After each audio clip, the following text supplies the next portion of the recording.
Hello. Today we're talking with JD Maddox, who is an ex-CIA analyst and is a professor at George Mason University in Washington. Is that correct? That is correct. You got me.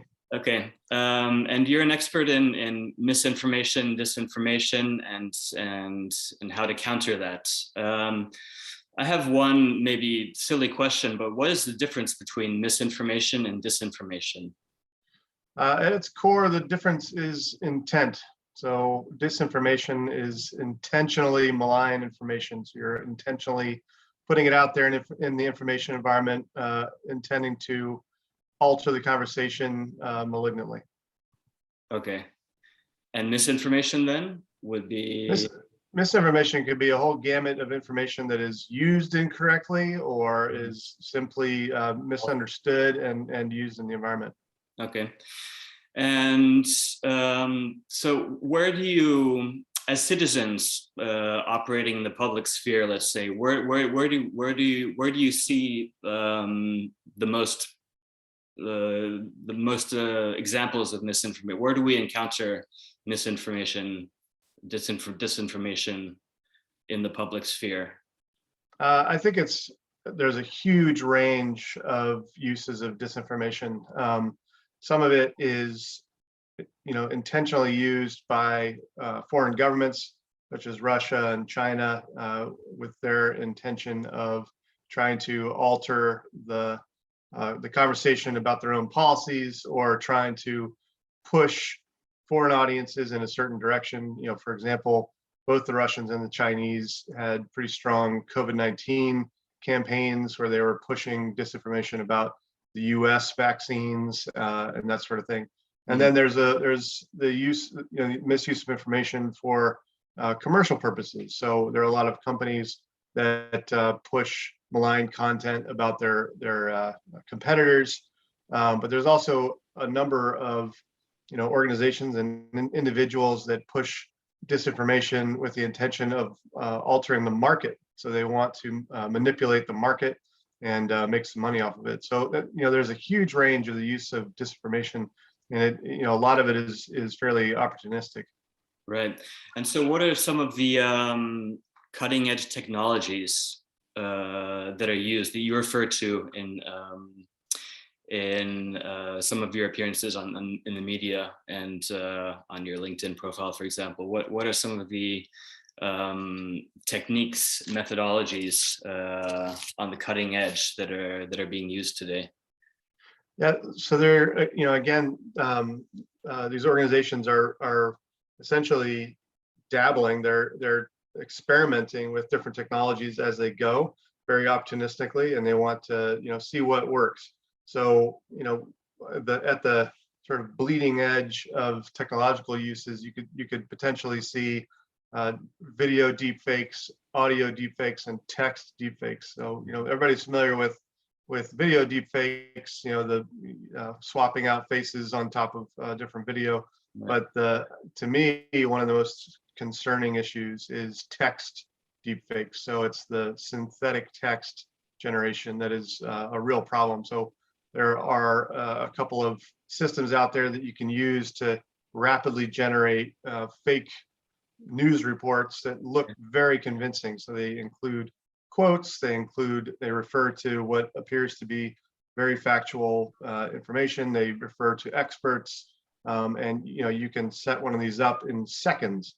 And so if you can do that at scale, if you have 100 different news articles, fake news articles coming out all at the same time talking about the singular issue, you can generate a new narrative. So you can convince people that something is happening out there that in fact is not. So for example, you could use one of these systems to develop a fake story that Vladimir Putin has just pushed the button to launch nuclear weapons. And if you have 100 different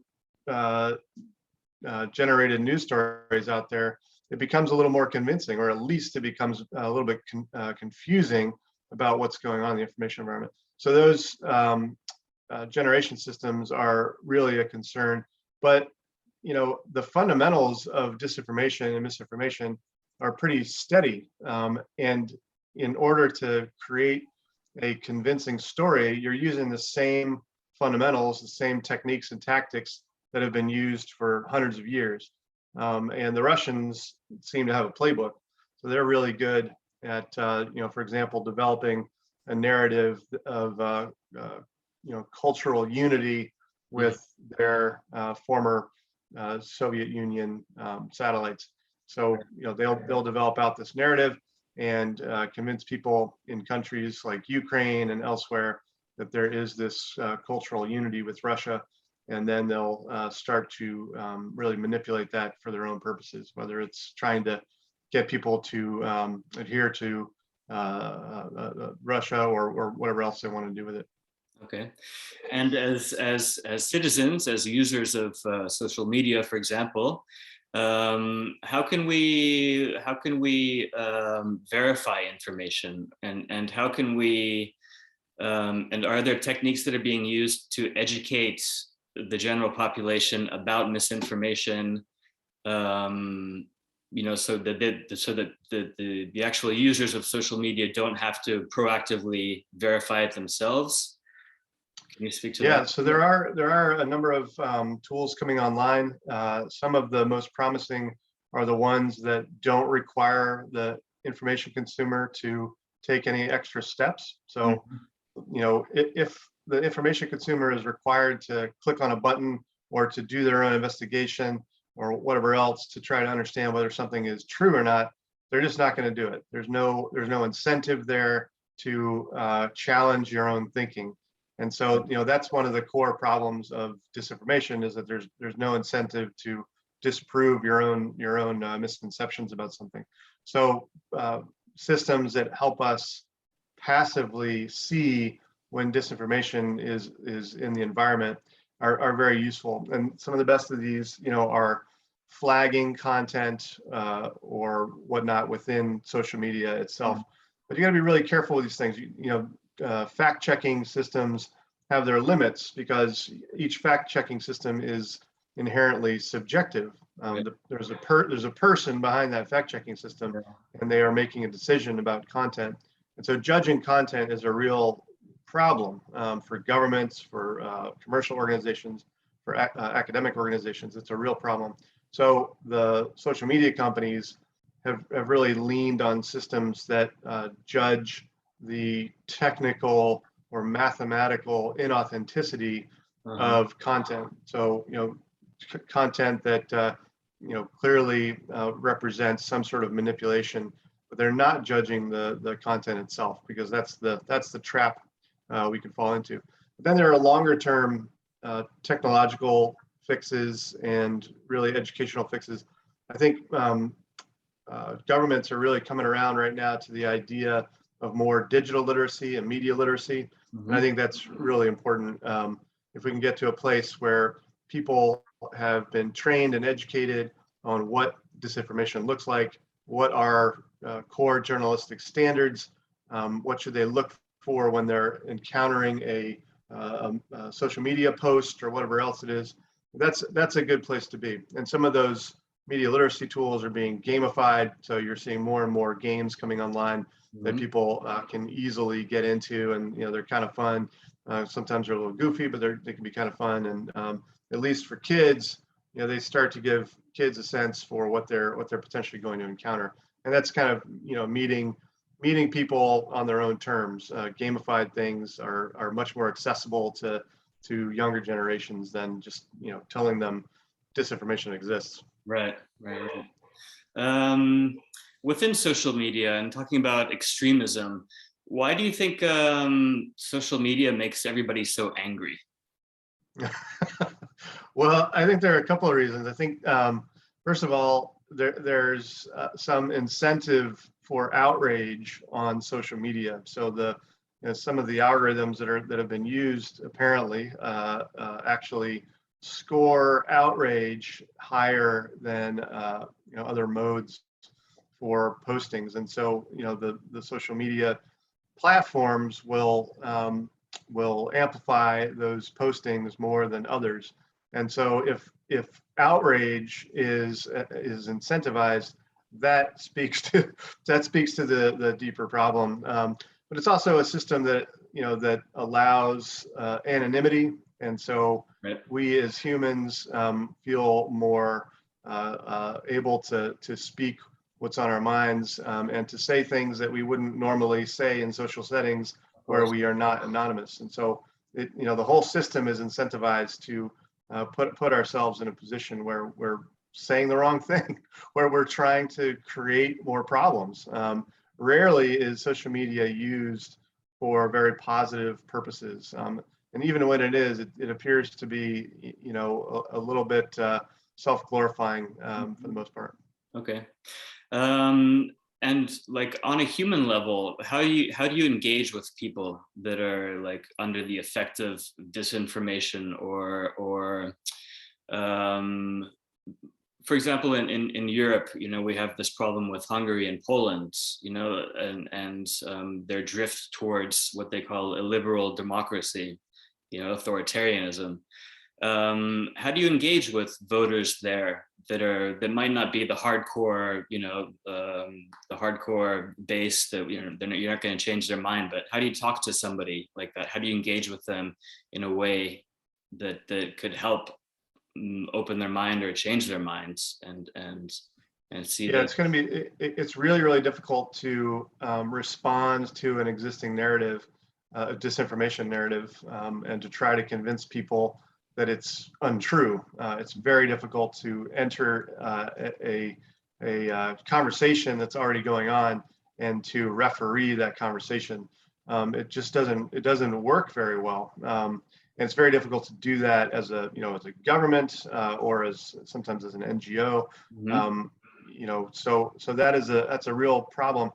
Some of the most successful efforts to diffuse these disinformation efforts is really reorientation. So some of the most successful efforts have been to push audiences in a new direction, to really take on a new narrative and assert a new narrative, and own that narrative, so that you've originated it, you're framing the narrative, you're creating the terms, and you're pushing the audience in a new healthy direction, away from the disinformation that already exists or that is coming up. But if you're reacting to disinformation all the time, you're not going to be successful in the information environment. Okay, very interesting. So it's all about creating a new narrative, essentially. That's a core part of it. There are technological solutions that sort of work on the edges of the problem. They can modify the problem to a certain extent. You can eliminate content. You can, right. Through content moderation. But again, you're not modifying people's thinking by doing that. You're simply modifying the existence of sort of examples of that thinking. So, to get at the thinking, to get at the core problem, you really have to create a new narrative. You have to create the new terms for the discussion. And what makes a narrative credible? Truth and origination. So you have to have a credible voice, someone who's behind that information, who is either well known or trusted within the environment, and you have to have a narrative that resonates with an audience that is already, they use the term susceptible to the message. So they've already demonstrated that they're open to the message and that they will act on it if they're asked to act on it. And so you have to, any effort in this area relies on audience analytics. So understanding the audience, what are their interests, who are they, how do they act, what are their demographics, and really digging into that, trying to understand who they are and how the message will resonate with them. And that's key. But having that credible voice behind the message is absolutely essential. And how do you find these insights, these analytics?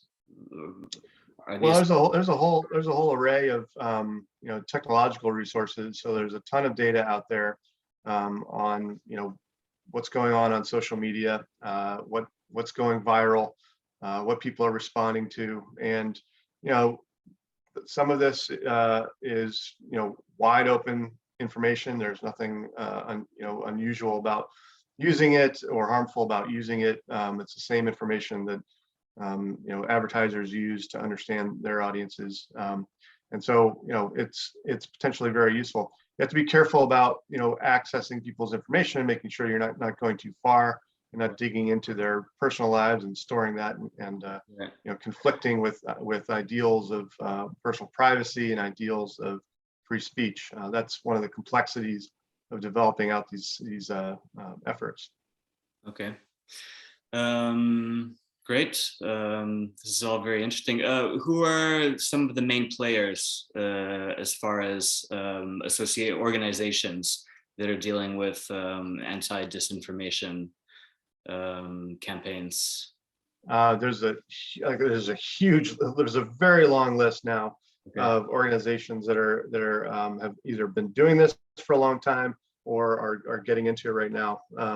And it is, I think what the community is starting to grasp and trying to get its hands around right now is the idea that we can only address this in unity. So we've got to find a way to bring together the NGOs, bring together governments, bring together technologists, and in the States, it's Madison Avenue and Hollywood, and trying to get everybody to a place where we can agree that countering disinformation is very important, and that it's useful to our society.